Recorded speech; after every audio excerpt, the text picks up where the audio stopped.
उबाटाचा newspaper सामना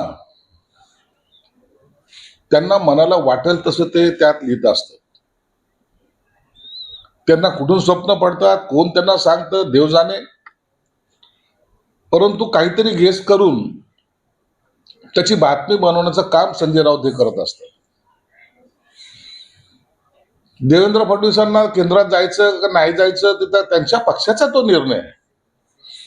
मोदी साहेबांनी काय निर्णय घ्यायचा किंवा अमित शहा साहेबांनी काय निर्णय घ्यायचा या बाबतीमध्ये संजय राऊतला विचारून कोणी काही सांगणार नाही किंवा यांना तो अधिकार नाही, यांना माहितीही नसतं.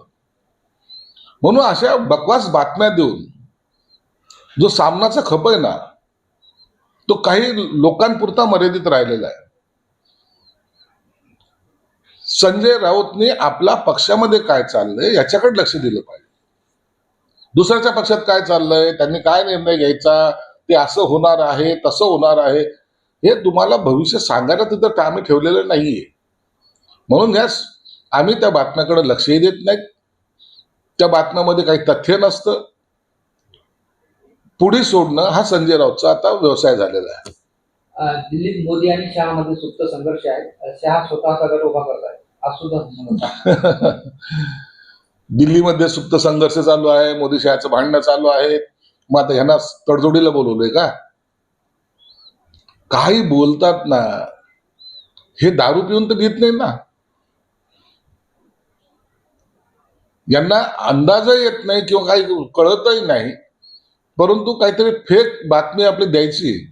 आता हा सामना वैचारिक राहिलेला नाहीये, हा फेकू पेपर झालेला आहे आणि या फेक बातम्या आता लोकांना कंटाळवाण्या वाटतात. संजय राऊत पुढे सांगतात की कोरोना काळात बाहेर पडण्यास बंदी घातली होती.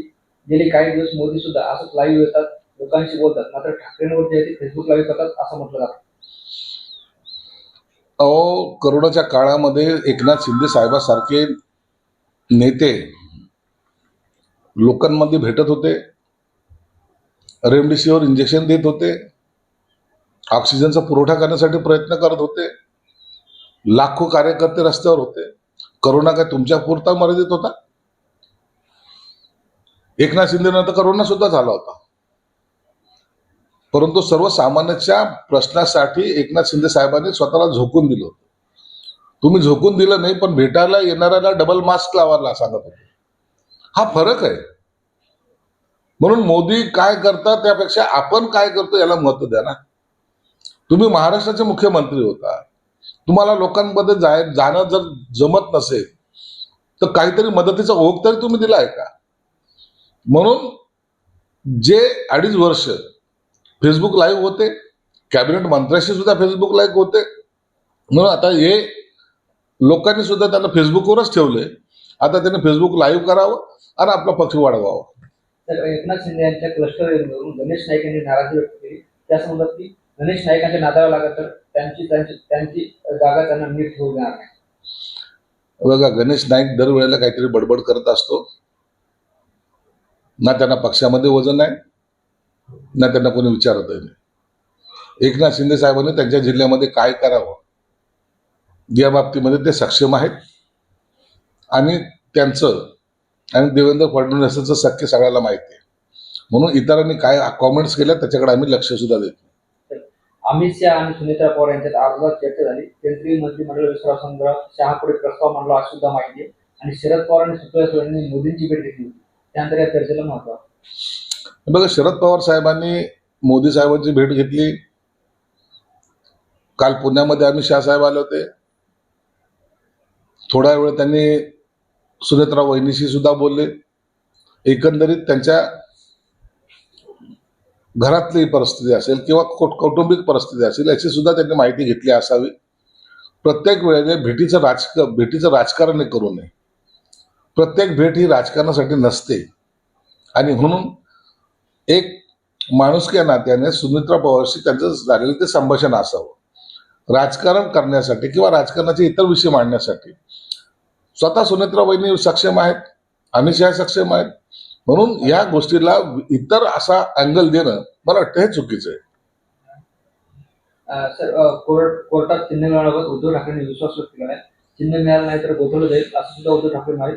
2019 निवडणुकीला 3 वर्ष उरले, कामाला लागा असे आदेश उद्धव ठाकरे दिले.